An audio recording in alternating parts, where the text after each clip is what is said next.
Kwaniriza nnyo ku mukutu ogwa Babi Television Uganda webale kubanga otambulira wamu naffe yonna gy'osinziira okubanga otugoberera ensonga ku nsonga nga bulijjo.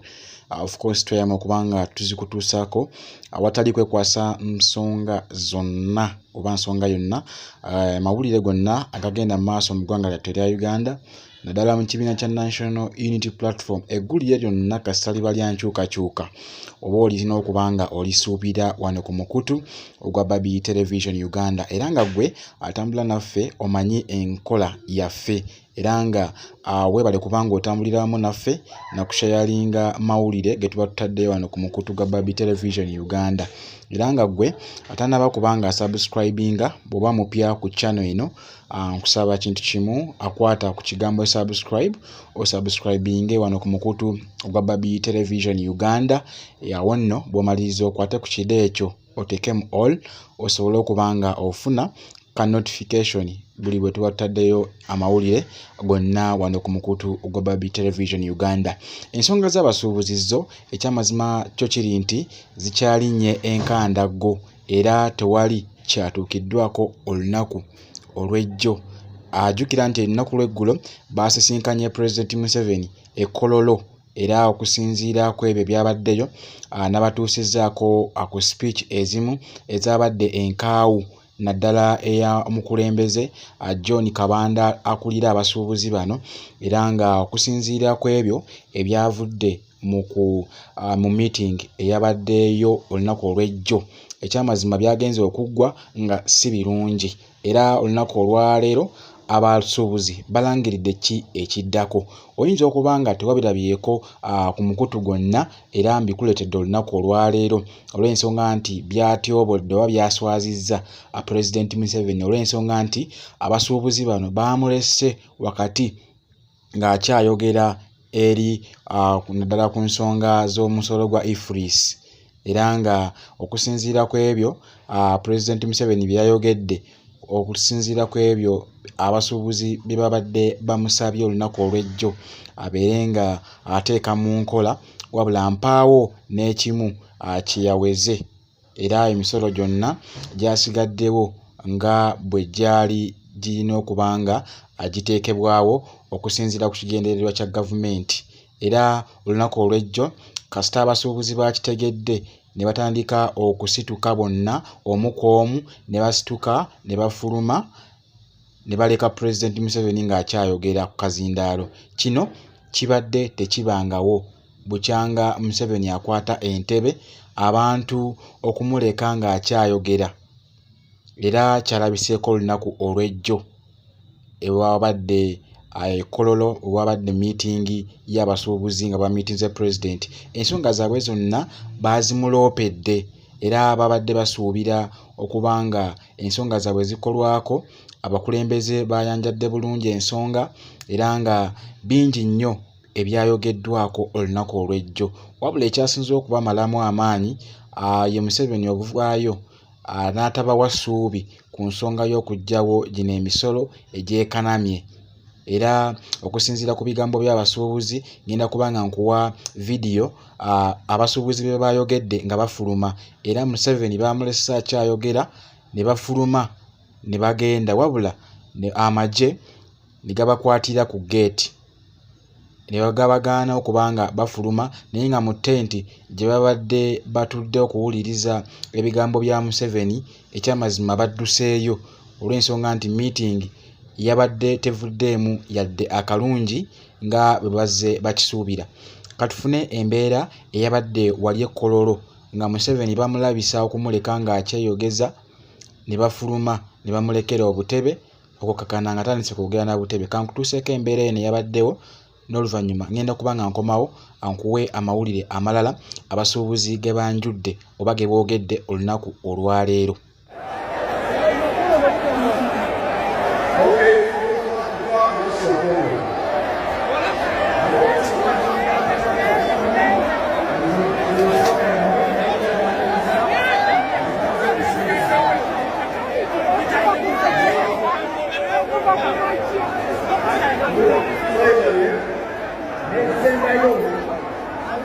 The issue of the IFRIS itself.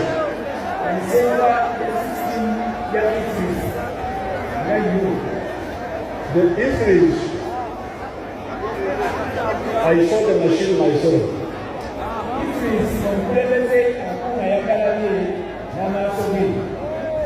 Ngenda kubanga nkwongera akatambi ak'okubiri abasuubuzi bwe babadde bavudde mu tenti eyo na biki bye baayogedde okusinziira ku ebyo ebyabadde bibaddiddwamu we balese Pulezidenti Museveni ng'akyayogera ku nsonga y'omusolo gwa IFRIS.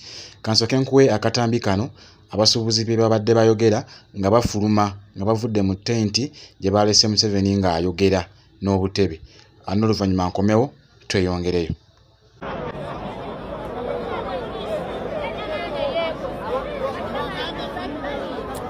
Kino kye kiriwo essaawa eno e Kololo. Abantu bafulumye wakati mu kwogera kwa pulezidenti nga tannamaliriza. Babadde disappointed n'ekya ndowooza ne byayogedde. Si bye babadde basuubira. Obutebe bwe twogerera bukalu, abasuubuzi bafulumye. Embeera yo bw'etyo bwe yabadde olunaku olw'ejjo ng'abasuubuzi si bamativu ne ku ekyo Pulezidenti Museveni kye yabazzeemu olunaku olw'ejjo era baamulese akyayogera ne bafuluma ne bagenda olw'ensonga nti tewali kyabadde kibawa ssuubi nti ensonga zaabwe zigenda kubanga zikolwako. Era okusinziira ku bigambo by'abasuubuzi by'owulidde, abamu bagamba nti akasente nabo abakasuubira mu basuubuzi bano olw'ensonga nti omusolo ogubateebwako gwo mungi nnyo era tebali willing kubanga basala ku musolo guno, wabula kye balina okubanga bakola nga kye bali mu kukola olunaku olwaleero kwe kuleeta emisolo egy'enjawulo okusobola okunyigiriza omusuubuzi kubanga bakimanyi yaleeta oba yalingiza ebyamaguzi ebisinga okuba katale wano mu ggwanga lattu erya Uganda. Okusinziira ku bigambo bya Museveni yategeezezza nti abasuubuzi bano balina okwettanira ennyo okufulumya ebyamaguzi ebweru w'eggwanga, wabula balekerawo okubanga oba bakendeeze ku ebyo bye bayingiza wano mu ggwanga lattu erya Uganda. Eyo nno ye statement kuzimu ku ezo ze nakwotinze Museveni ze yayogedde olunaku olw'ejjo. Naye nga ne yeerabira simanyi oba akitegeera bulungi nti waliwo ebintu ebitakolebwa wano mu ggwanga lattu erya Uganda nga n'ebikolebwawo ekyamazima byo si bya mutindo. Era tukirabira ddala ku ddagala lino erigema oba libagemesa abaana.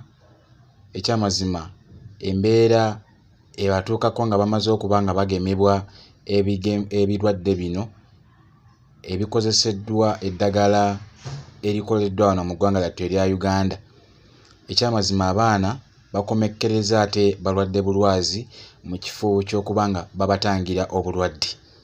Bingi nnyo bye bawogeddeko oba bye bayogedde olunaku olw'eggulo, era okusinziira ku statement endala gye nakwotinze yabadde yabasuubuzi okuleeta wano engoye.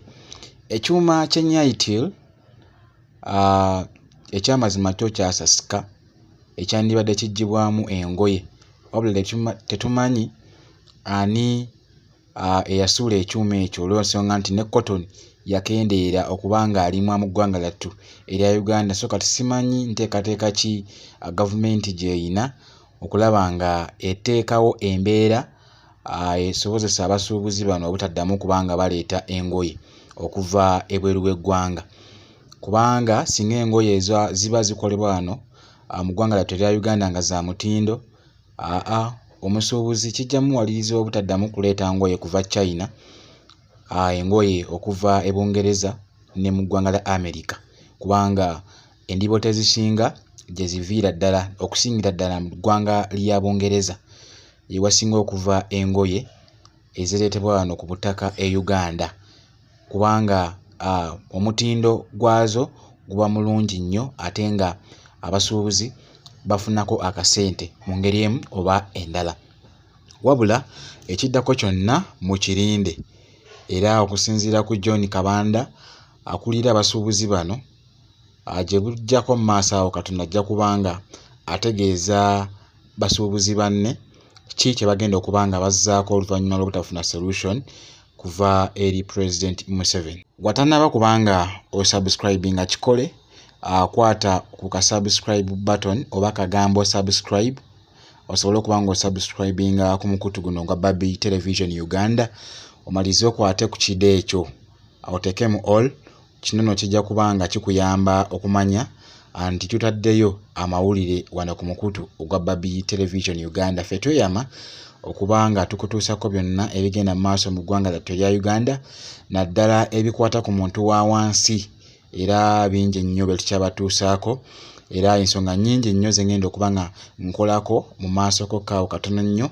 Ngenda kuba nga nkuleetera ebigambo bya President Robert Kyagulanyi Ssentamu byayogedde ku sanction oba envumbo eyateereddwa ku Speaker Anita Among, era nga eggwanga lya Dubai yatadde envumbo ku Speaker Anita Among olunaku lwabadde lwajjo we yalangiriddwa. Bingi byengenda okubanga nzija nabyo.